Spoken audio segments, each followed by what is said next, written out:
സമയം 12 9 മണിക്ക് വന്നാണ്. സമയം പോയത് അറിഞ്ഞില്ല. ചാപ്പേറ്റിൽ ശലോമേ, എത്ര നാളായി കണ്ടിട്ട്? വാ, നമുക്ക് അങ്ങോട്ട് ഇരിക്കാം. കണ്ടിട്ട് കാര്യങ്ങളൊക്കെ കേട്ട് കുറച്ച് നാളായല്ല. എന്താ പുറത്തൊന്നും കാണുന്നില്ല? പള്ളിയിലൊക്കെ ഒന്നും വരുന്നില്ല? എനിക്കിവിടെ ഇൻഷുറൻസ് ഒരു ജോലി കിട്ടി, അതിൻ്റെ തിരക്കിലാണ്. കിൻഫ്രൈനൊക്കെ ജോലി ഉണ്ടായിട്ടാണോ നീ ഇങ്ങനെ വിഷമിച്ചൊക്കെ നടക്കുന്നത്? നിന്റെ സ്ഥാനത്ത് ഞാനായിരുന്നെങ്കിൽ. ചേട്ടൻ ഇപ്പോൾ എന്ത് ചെയ്യുന്നത്? എനിക്കിപ്പോൾ ജോലിയൊന്നുമില്ല, പക്ഷേ പ്രാർത്ഥനയും കാര്യങ്ങളായിട്ടൊക്കെ നടക്കുന്നതുകൊണ്ട് ഒന്നിനും ഒരു കുറവുമില്ല.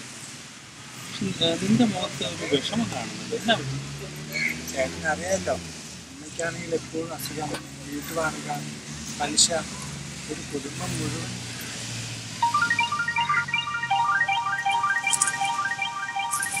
ശാലം, ഒരു മിനിറ്റ്. ഹലോ ഹലോ, മഹേഷ് ആണോ? അതെ, ആരാ? ഇത് ടെക്നോ പാർക്കിൽ നിന്നാണ്. നിങ്ങളുടെ റെസ്യൂം കിട്ടിയിട്ടുണ്ട്. നാളെ 10 മണിക്ക് ഇന്റർവ്യൂ ആണ്. കൃത്യസമയത്തിന് എത്തുക. Okay, sure. Thank you for calling. അവൻ പോയോ? അവന് പണ്ട് മുതലേ വിളിക്കുന്ന ഒരു ധ്യാനത്തിൽ വരാനാണ്. അവനത് കേട്ടില്ല. ഇപ്പോഴവൻ ഇന്ന് വാലാഹോല നടക്കുന്നത്.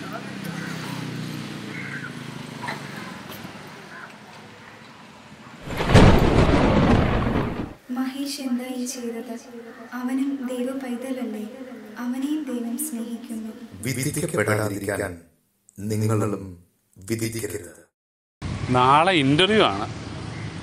വാട്സപ്പിൽ കയറി ആരൊക്കെ ഓൺലൈനിലുണ്ടെന്ന് നോക്കാം. അതിനുശേഷം എല്ലാവരോടും ഒന്ന് പ്രാർത്ഥിക്കാനായിട്ട് റിക്വസ്റ്റ് ഇടാം. തിരുഹൃദയ പ്രേ ഗ്രൂപ്പ്, ജീസസ് യൂത്ത്, പുത്തന്തോ പ്രേ ഗ്രൂപ്പ്. എല്ലാവരും ഓൺലൈനിൽ തന്നെ ഉണ്ടല്ലോ. ഇനി ആരോടാ പറയണ്ട? ഡേവിസ് അച്ഛനോടൊന്ന് വിളിച്ചു പറയാം. അച്ഛനോടൊന്ന് പറഞ്ഞാൽ അച്ഛൻ ഇന്നത്തെ കുർബാനയ്ക്ക് പ്രാർത്ഥിക്കുകയും ചെയ്യും.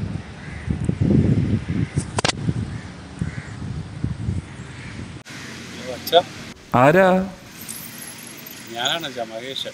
മഹേഷ്, പറ, എന്താ വിശേഷം? അച്ഛാ, എനിക്ക് നാളെ ടെക്നോ പാർക്കിൽ ഒരു ഇൻ്റർവ്യൂ ഉണ്ട് അച്ഛൻ. അച്ഛൻ ഒന്ന് പ്രത്യേകം പ്രാർത്ഥിക്കും. ഉറപ്പായും പ്രാർത്ഥിക്കാം. അച്ഛാ, ജോബിൻസ് അച്ഛനോടൊന്ന് പറയണേ. പറയാം, ഒട്ടും പേടിക്കണ്ട, പറയാം. ഓക്കെ. അങ്ങനെ പ്രാർത്ഥിക്കാനുള്ളവരോടൊക്കെ പറഞ്ഞു കഴിഞ്ഞു. ഇനി വീട്ടിൽ പോയി നാളത്തെ കാര്യങ്ങളൊക്കെ ഒന്ന് നോക്കാം. ഇൻ്റർവ്യൂവിനുള്ള കാര്യങ്ങളൊക്കെ ഒന്ന് ശരിക്കൊന്ന് പ്രിപ്പയർ ചെയ്യാം. താൻ പാതി ദൈവം പാതിയാണെന്ന് പറയുന്നത്. ആരെങ്കിലും സഹായിക്കണേ. ഒന്നും കാണാത്ത ആളാണ്. ആരെങ്കിലും സഹായിക്കണേ.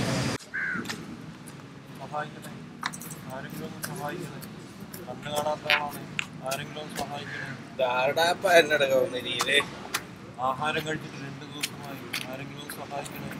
ആകെ 2 കണ്ണുണ്ട്. ഒരു കണ്ണ് ഞാൻ പോയി ചെന്നാൽ ഞാൻ തന്നെ എവിടെ പോയാ? സഹായിക്കണേ. ആരെങ്കിലും സഹായിക്കണേ. പേഴ്സും കാണാനില്ല. ആകെ ഉള്ള ഇത് കുടിയേ പോയി അടിയേ നിങ്ങ.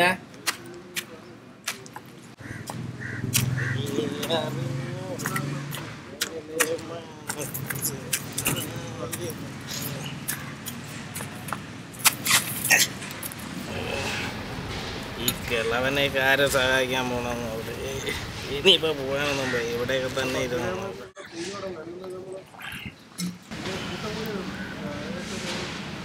ഇല്ല, പാത്തനക്കാരൻ വേണ്ട കിളവന്ന് രക്ഷപ്പെടുമെന്നാണ് തോന്നുന്നത്. മോനെ, ഭക്ഷണം കഴിച്ചിട്ട് 2 ദിവസമായി. എന്തെങ്കിലും ആഹാരം വാങ്ങിത്തരാമോ? അപ്പൂപ്പ, എനിക്കാണെങ്കിൽ നാളെ ഒരു ഇൻ്റർവ്യൂ ഉണ്ട്. ഇവിടെയാണെങ്കിൽ അടുത്ത് ഒരു ഹോട്ടൽ പോലും കാണാനില്ല.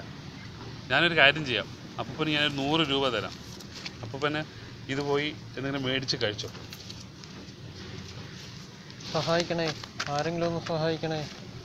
അപ്പൂപ്പ കൈ വെച്ചൊന്ന് അനുഗ്രഹിച്ചു.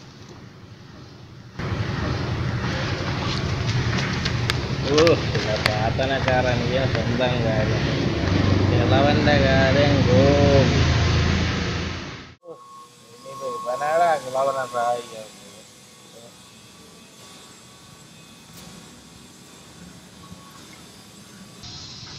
സഹായിക്കണേ. ഇതിരിക്കട്ടെ. മോനെ ഭക്ഷണം കഴിച്ചിട്ട് 2 ദിവസമായി, എന്തെങ്കിലും ആഹാരം വാങ്ങി തരണേ. അപ്പാ ഇവിടെ അടുത്തൊന്നും ഹോട്ടലൊന്നും ഇല്ല. എന്താ ചെയ്യും? ഒരു വേലേ അപ്പൂപ്പനെ ഇവിടെ ഇരിക്കുക, ഞാൻ വീട്ടിൽ പോയിട്ടെ കുറച്ച് ഭക്ഷണം എടുത്തിട്ട് വരാം.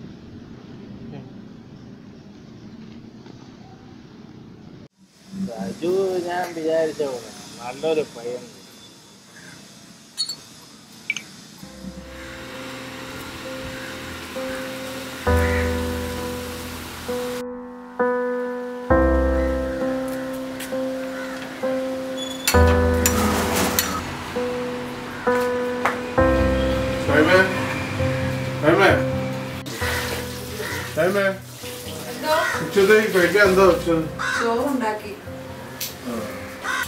മക്കള് ചോറ് കഴിച്ചായിരുന്നോ? മക്കള് കഴിച്ചു. നീ കഴിച്ചോ? ഞാൻ കഴിച്ചില്ല. ഒരു വേലേ ഇന്ന് കുറച്ച് ചോറ് നീ എനിക്ക് പൊഞ്ഞന്നു. എന്തിനാ? അതൊന്നും നീ രണ്ട് പെട്ടെന്ന് പൊഞ്ഞ ആവശ്യമുണ്ട്. ഞാനിപ്പോ ഒരു വാഴയിലെടുത്ത് ചോറ് പൊഞ്ഞു തരാം.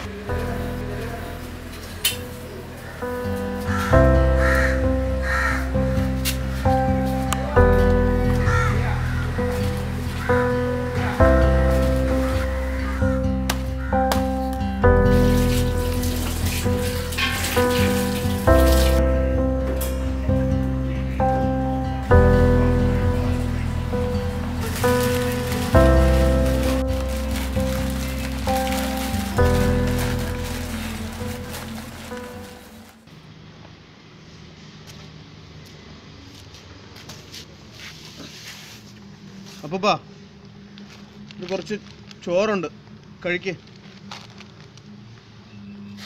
ആട്ടെ അപ്പൂപ്പനെ എവിടെന്നാ വരുന്നേ? ഇവിടെ ഒന്നും കണ്ടിട്ടില്ലല്ലോ. മോനെ എന്റെ വീടങ്ങ് ചെങ്ങന്നൂരാ. കഴിഞ്ഞ പ്രാവശ്യമുള്ള മഴയും വെള്ളപ്പൊക്കത്തിലെ എന്റെ വീടും എല്ലാം കൃഷിസ്ഥലവും എല്ലാം നശിച്ചു. അയ്യോ. ഇപ്പോ എനിക്ക് അവിടെ ആരെയും അറിയത്തില്ല. എന്റെ കാഴ്ചശക്തി നഷ്ടപ്പെട്ടുകൊണ്ടിരിക്കുന്നു. ഇപ്പോൾ ഇവിടെ എനിക്ക് കുറച്ച് ബന്ധുക്കാരുണ്ടായിരുന്നു. അവരിപ്പോൾ എവിടെയാണെന്ന് എനിക്ക് അറിയത്തില്ല. ക്രിസ്മസ് ആയതിനാൽ ഇവിടെ ഭയങ്കര തണുപ്പാണ്. 2 ദിവസമായി ഈ തിണ്ണയിൽ തന്നെ കിടപ്പിലാണ്. എനിക്കാണെങ്കിൽ വയറ് വിശന്നിട്ട് 2 ദിവസമായി ഇതുവരെ ഒന്നും കഴിച്ചിട്ടില്ല. കുഴപ്പമില്ല അപ്പൂപ്പ, വീട്ടുകാരും കുടുംബക്കാരും ഒക്കെ വരും. എന്തായാലും തണുപ്പല്ലേ, അപ്പൂപ്പൻ്റെ ഈ സ്വെറ്റർ ഇരിക്കട്ടെ. സജു വലിയൊരു കാരുണ്യ പ്രവൃത്തിയാണ് ചെയ്തത്. ഈ പ്രവൃത്തി കണ്ട സ്വർഗം കൂടുതൽ സന്തോഷത്തിലാണ്. സത്യം സത്യമായി ഞാൻ നിങ്ങളോട് പറയുന്നു, എന്റെ ഏറ്റവും വലിയ ഈ സഹോദരന്മാരിൽ ഒരുവന് നിങ്ങളിത് ചെയ്തു കൊടുത്തപ്പോൾ എനിക്ക് തന്നെയാണ് ചെയ്തു തന്നത്. അവൻ വലിയ മനസ്സിലുടമയാണ്. അവനെ ദൈവം അനുഗ്രഹിക്കട്ടെ. അണ്ണാ ഇതെവിടെ? ഇവന്റെ മുമ്പിലാണല്ലോ വന്ന് പെട്ടത്. ഒരു നല്ല കാര്യത്തിന് വേണ്ടി ഇറങ്ങുമ്പോൾ ഫോട്ടോ ഷൂട്ട് പോയിട്ട് ഇതെവിടെ പോണേ? ഒരു ഇന്റർവ്യൂ ഉണ്ട്. എങ്ങനെയുണ്ട്? കോളായിരിക്കുന്ന? ഓ ഫസ്റ്റ് ആയിരിക്കും. അങ്ങനെ എവിടെ ഇന്റർവ്യൂ? ടെക്നോ പാർക്കിലടാ. മണി 9:30 ഫ്ലാറ്റിന് കാണാനില്ല. പ്ലാറ്റിനിയാ? അവനെ ഞാൻ ചാരായ എടുക്കാൻ ബിവറേജ് വിട്ടിരിക്കുന്നു. ക്ലിനിക്കിനായിരിക്കും ഇപ്പൊ അവിടെ. നീ ഈ കൊലച്ചത് ചെയ്തിട്ട് പോയടാ? അണ്ണാ ഞാൻ അറിഞ്ഞ അവൻ നിങ്ങളെ ഇപ്പൊ കൊണ്ടാക്കാൻ വരുന്നു. സജു എവിടെ? എന്തോന്നു തേടിയ പള്ളി ഇതാ കാണിക്കും. സജു എനിക്ക് 9:30 ടെക്നോ പാർക്കിൽ ഒരു ഇന്റർവ്യൂ. ഓൾറെഡി ഞാൻ പ്ലാറ്റിന് എടുത്ത് പറഞ്ഞു വെച്ചിരുന്നു എന്നെ രാവിലെ കൊണ്ട് വിടാനായിട്ട്. ഇപ്പൊ അവൻ എന്താ ബിവറേജിൽ പോയി ക്യൂ നിൽക്കുവാണ്. ഇന്ന് കയറും ആവശ്യം ഞാൻ ഉണ്ടാക്കാം. വേണ്ട ഇതിനെ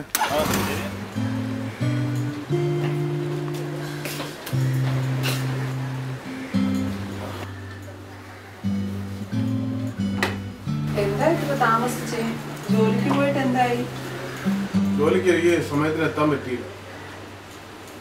9 മണിക്കല്ലേ ഇവിടെ നിന്ന് പോയത്? പിന്നെ പിന്നെ ഇവിടുന്ന് ഞാൻ പോയപ്പോഴത്തേക്കും നമ്മുടെ മഹേഷ് അവിടെ റോഡിൽ നിൽക്കുകയായിരുന്നു. അപ്പോൾ അവനൊരു ഇന്റർവ്യൂ അറ്റൻഡ് ചെയ്യാൻ വേണ്ടി വണ്ടിയില്ലാതെ വിഷമിച്ചിരിക്കുകയാണ്. അപ്പോൾ അവനെ ഞാനൊന്നും കൊണ്ട് ആക്കിയിട്ടാണ് പോയത്. അപ്പോഴത്തേക്കും എൻ്റെ സമയം കഴിഞ്ഞു. സമയമില്ലെങ്കിൽ പിന്നെ എന്തിനാ കൊണ്ടാക്കാൻ പോയത്? സമയത്തിന്റെ കാര്യമൊന്നുമല്ല, പോണ വഴിക്ക് സെക്രട്ടറിന്റെ ഫ്രണ്ടിൽ കുടുങ്ങി. അവിടെ ഏകദേശം 1/2 മണിക്കൂറാണ് അവിടെ പോകും. എന്നാ പോട്ടെ, ദൈവം നമുക്ക് വേറൊരു വഴി കാണിച്ചു തരും. ആ, ദൈവം നമുക്ക് ഒരു വഴി ഒടുക്കി തരും. നാളെ എത്രയാ തീയതി?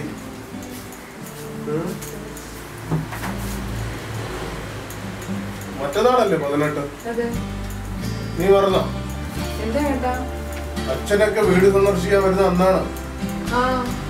നമുക്കൊരു വേലയാണ്, വീടൊക്കെ ഒന്ന് നന്നായിട്ട് വൃത്തിയാക്കി തൂത്ത് തുടച്ചൊക്കെ ഇടണം കേട്ടോ. മക്കളവിടെ മക്കള് പുറത്തുനിന്ന് കളിക്കും. അവര് വിളിക്കും, നമുക്ക് കൊന്ത വിളിക്കാം. മണി 6:30.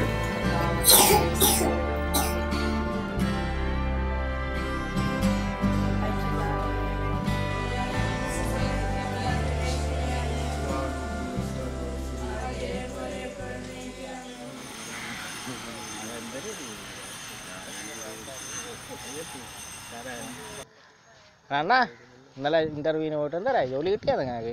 പറഞ്ഞില്ലേ? അവിടെ ദൈവം സഹായിച്ച് ആ ജോലി കിട്ടിയടാ. നീ ദൈവം സഹായിച്ചാ? ഞാൻ ഉണ്ടാകുന്ന രക്ഷപ്പെട്ടു പോയി, ഇല്ലെങ്കിൽ കാണാമായിരുന്നു കളി. അപ്പൊ നീയൊന്നും അറിഞ്ഞില്ല? ഇന്നലെ ഇയാളെ പ്ലാറ്റിനീനെ കൊണ്ടാക്കാൻ വരുമെന്നില്ലെന്ന്. പ്ലാറ്റിനീനെ സമയത്തിന് ഞാൻ ചാര എടുക്കാൻ പറഞ്ഞു വിട്ടു. അങ്ങനെ വണ്ടി ഇങ്ങനെ ഒന്നും ഇല്ലാതെ അങ്ങനെ കറങ്ങിക്കുന്നില്ല. സജു ഇല്ല, അവൻ അതുവഴി വന്നേ. ഞാൻ പിടിച്ച് ചേർത്തി അതിൽ കൂടെ കയറ്റി വിട്ടു കൊടുത്തു, ഇല്ലെങ്കിൽ കാണാമായിരുന്നേ. ഒരിടത്തും പോയാലും അവിടെ കിടന്ന് കളിച്ചത്.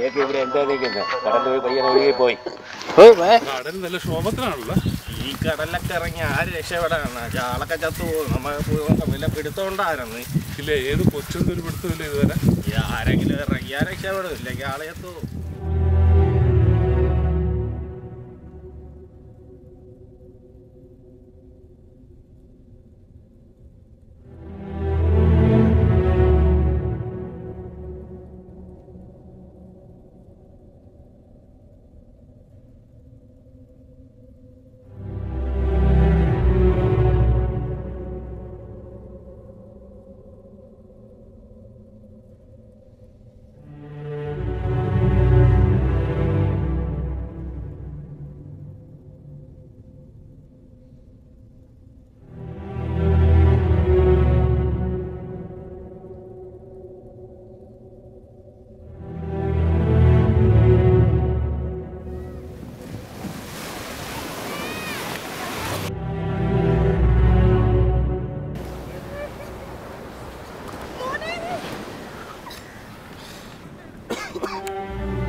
കുറച്ച് വെള്ളം കുടിച്ചിട്ടേ ഉള്ളൂ, വേറെ കുഴപ്പമൊന്നുമില്ല.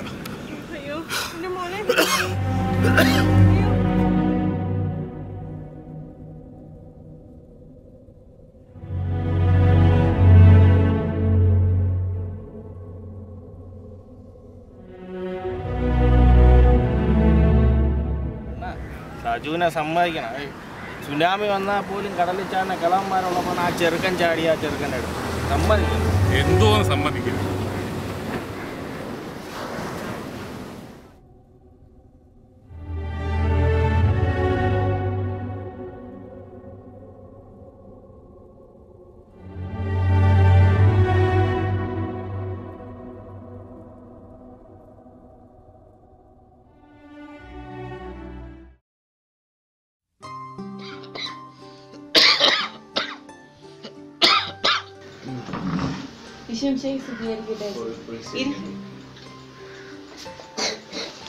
സജുവിനിപ്പോ എങ്ങനെയുണ്ട്?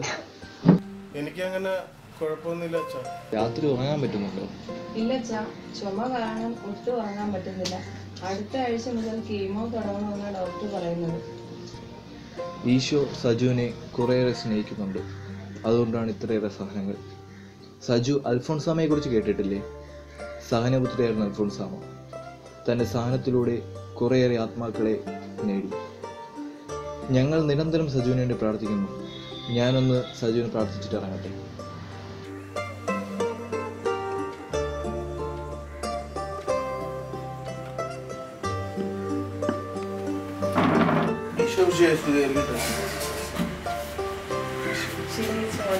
സന്തോഷം.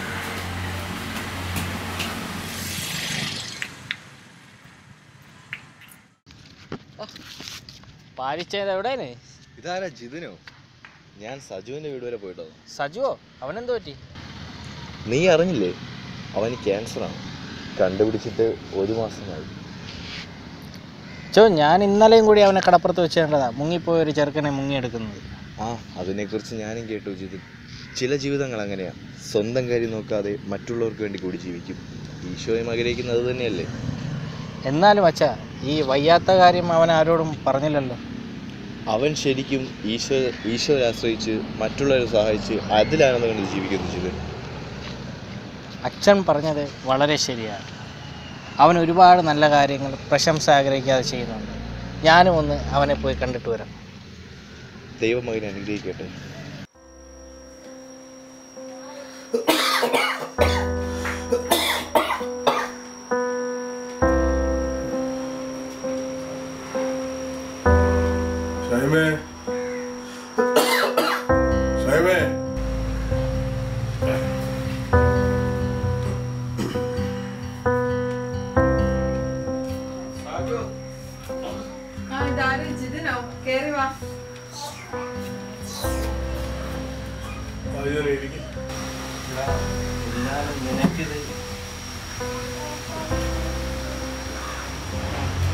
എനിക്കൊന്നുമില്ലടാ ഇതിനെ, ഞാൻ സന്തോഷവാനാണ്.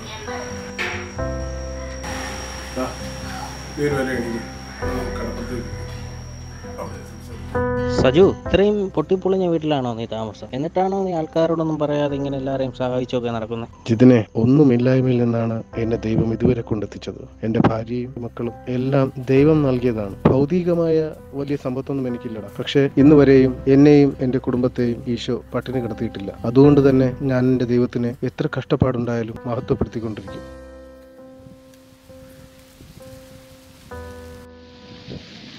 സജു, ഇത്രയും ബുദ്ധിമുട്ടും കാര്യങ്ങളും ഉണ്ടായിട്ട് നിനക്ക് ദൈവത്തോട് ദേഷ്യമൊന്നുമില്ല? ഒരിക്കലും ഇല്ല ജിതിനെ. ഈ ഭൂമിയിൽ നമ്മൾ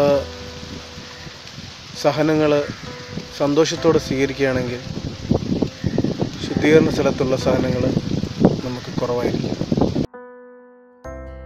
എടാ, നിന്നോട് സംസാരിച്ചിരിക്കുമ്പോൾ എന്തെന്നില്ലാത്തൊരു സന്തോഷവും സമാധാനവും ഒരു ദൈവദൂതനോടൊക്കെ നമ്മൾ സംസാരിക്കുന്നതാണ്. ഇതിനെ വെളിപാടിൻ്റെ പുസ്തകത്തിൽ പറയുന്നുണ്ട്, മരണം വരെ വിശ്വസ്തനായിരിക്കുക, ജീവൻ്റെ കിരീടം നിനക്ക് ലഭിക്കും.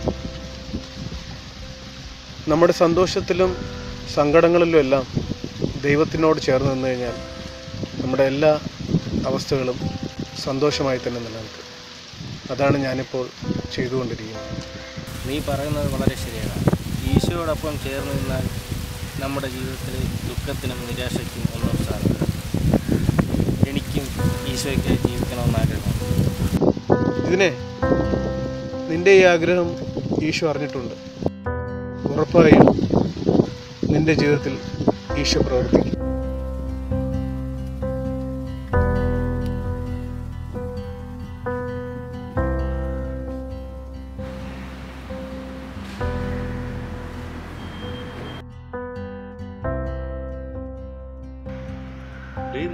നീയും പള്ളി കയറാൻ തുടങ്ങിയ? ചുമ്മാ തന്നെ ഞാൻ വരുന്ന വഴിക്ക് ഒരു കാക്ക മലർന്നു നടക്കുന്ന കണ്ടത്. എന്തൊക്കെ എന്നാ പറ്റി? ചേട്ടാ, ഞാൻ എൻ്റെ പഴയ ജീവിതം ഉപേക്ഷിച്ചു. ഇനിയുള്ള ജീവിതം ഈശോയ്ക്കായി ഞാൻ മാറ്റിവെക്കും. അപ്പം എൻ്റെ കൂടെ നടാൻ നീയും നന്നായി. ഞാൻ ശരിക്കും ഈശോയെ കണ്ടു. ഈശോനെ ഇപ്പോൾ ഇവിടെ ഇരിക്കുന്ന എല്ലാവരും കണ്ടില്ലേ? അങ്ങനെ എല്ലാവരും കാണണമെന്നല്ല, സജുവിൻ്റെ ജീവിതത്തിലൂടെ ഞാൻ ഈശോയെ കണ്ടു. സജുവിൻ്റെ ജീവിതത്തിലൂടെയോ? നീ ഒന്ന് തെളിച്ചു പറഞ്ഞാണ്. ചേട്ടാ, ഞാൻ ഇന്നലെ സജുവിനെ കാണാൻ പോയിരുന്നു.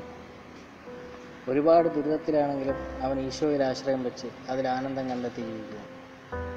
ചേട്ടനറിയാലോ, പുത്തൻതോപ്പിൽ ഏറ്റവും വലിയ തല്ലിപ്പൊളിയായ എൻ്റെ ജീവിതം യേശു സ്പർശിച്ചത് അവനിലൂടെയാണ്. പുത്തൻതോപ്പിൽ ഒരുപാട് ആൾക്കാർ പ്രശസ്തിക്ക് വേണ്ടി ഒരുപാട് നല്ല കാര്യങ്ങൾ ചെയ്യുന്നുണ്ട്. പക്ഷേ ഒരു പ്രശംസ ആഗ്രഹിക്കാതെ അവൻ ഒരുപാട് നല്ല കാര്യങ്ങൾ ചെയ്ത് നമ്മുടെ ഇടയിലൂടെ കടന്നുപോയി. അവൻ്റെ ജീവിതം ദുരിതത്തിലായി. എങ്കിലും അവൻ യേശുവിൽ ആശ്രയം വെച്ച് അതിൽ ആനന്ദം കണ്ടെത്തി ജീവിക്കുന്നു. ആ ആനന്ദം എനിക്കും വേണം. അതുകൊണ്ട് എൻ്റെ ജീവിതം ഞാൻ ഇനി ഈശോയ്ക്കായി മാറ്റിവെക്കും.